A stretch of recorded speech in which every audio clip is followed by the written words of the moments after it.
Donc, merci Lucie. C'est en lien un peu avec, quand tu parles d'RPA, avec ce que je voulais discuter.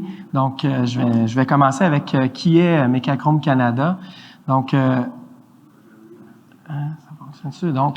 sommairement, Mecachrome, c'est une entreprise qui existe depuis 1937. C'est une entreprise française. On a 8 usines à travers le monde. Je mets l'emphase sur Focus Factory. Je vais en reparler très rapidement, mais c'est un des projets groupe 4.0, donc de développer des stratégies de Focus Factory. On a 2000 employés à travers le monde. On fait plus de 20 millions d'investissements d'euros en recherche et développement et en investissement de capital par année. L'année dernière, on était à 224 millions de chiffre d'affaires d'euros. Avant, on était plus, puis on s'enligne pour un 400 millions dans les prochaines années. Si je continue. Donc, les 8 sites, on a un site en Amérique du Nord, c'est le site phare de la croissance. Donc, c'est par le Canada que la croissance va passer. On a des sites dans les best cost, pas les low cost, les best cost. Donc, Maroc, Tanger, Portugal et 4 sites historiques en France. Et là, je me lance. Chiffre d'affaires, 65 64 en assemblage structure, 20 en aéromoteur, 11 dans l'automobile premium. On fait des moteurs de Formule 1 pour l'écurie Alpine, entre autres. Et dans le naval, la défense et l'énergie, 5 Donc ça trace le topo de l'entreprise. Je pense que tout le monde a parlé de la même problématique que toutes les entreprises ont présentement.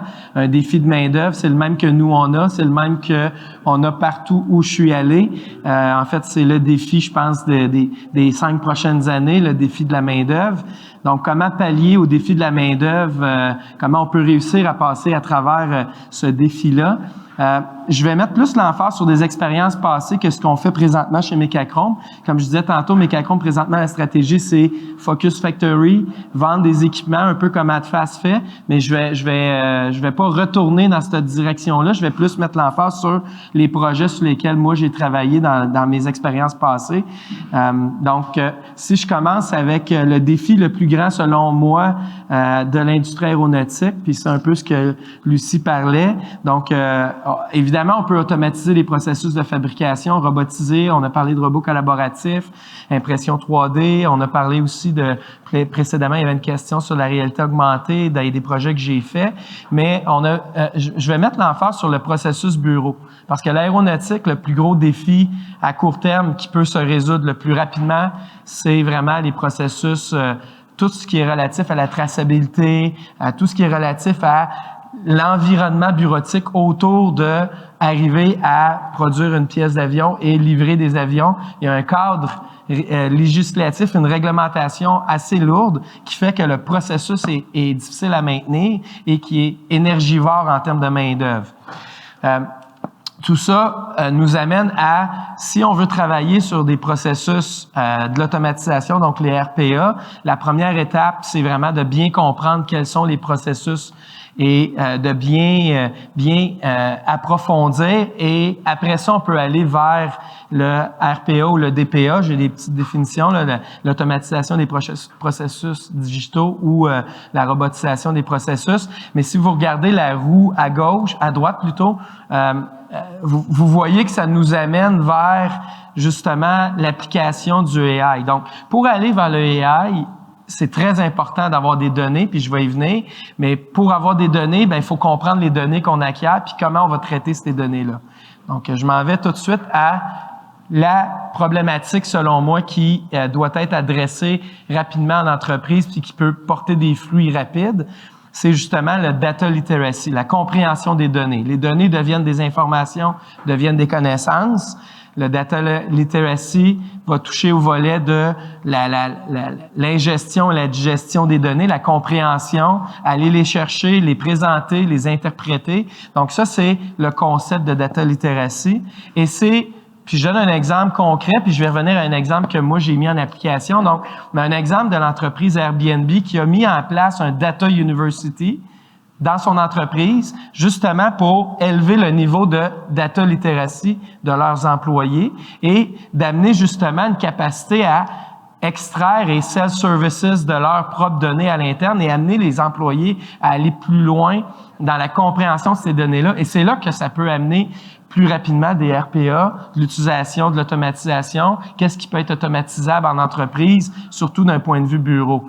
La façon que Airbnb l'a mis en place, c'est dans leur université, ils ont créé 3 niveaux dans leur cas, qui est le data awareness, la collection et la visualisation des données et le data at scale qui est vraiment aller chercher des données. Puis dans le graphique qu'on voit, on voit l'augmentation du nombre de personnes qui vont consommer des données eux-mêmes directement dans la base de données, dans les bases de données en SQL. Donc, ils en sont venus à développer puis à former leurs employés à justement consommer leurs propres données. Puis c'est un peu le lien avec la main-d'œuvre. Quand je parle de une pénurie de main-d'œuvre, on peut aller chercher des gains importants, 20-50% de gains d'automatisation, mais on peut aussi les employés qu'on a en les formant, puis c'est vraiment vers là que moi j'ai mis en œuvre. Donc, si on forme les employés, on va les garder intéressés à l'entreprise, puis on va les garder justement actifs et ils vont pouvoir nous amener plus loin dans l'entreprise. Donc, la vision que moi j'ai mis en place dans les endroits dans lesquels j'ai travaillé pour le 4.0, c'est vraiment data, data, data. Comment on va chercher, comment on consomme, comment on forme nos employés aux données. Ensuite, je suis allé vers la digitalisation de l'entreprise. Donc, comment on regarde pour mettre en place un digital twin, mais surtout, le volet important, c'est la transformation de la culture de l'entreprise à travers les données. Et si vous regardez du volet stratégie, diagnostic de l'architecture des données, diagnostic du data literacy des dirigeants et des équipes, l'analyse, la valorisation des données, ensuite, tout l'aspect formation, gouvernance autour des données, une gestion quotidienne autour des données, et là, on amène l'automatisation et la robotique. Ce que j'ai mis en place précédemment, un peu similaire, donc on a formé tous nos employés, 100% des employés à Power BI, par exemple. Comment utiliser, consommer. On a formé près de 50% de nos employés à un niveau intermédiaire, 20% de nos employés à un niveau avancé, et on est même allé à former plus de 10% de nos employés à faire des requêtes SQL, aller chercher les données eux-mêmes, ainsi de suite, ce qui nous a permis de mettre en place plus de 500 rapports Power BI en 2 ans, qui sont devenus des outils quotidiens d'utilisation pour l'ensemble de nos employés. On en est même venu à faire des Power BI de Power BI pour justement synthétiser quels étaient les bons, puis comment on arrive à diminuer, puis vraiment focaliser sur les bons Power BI, disons-le comme ça.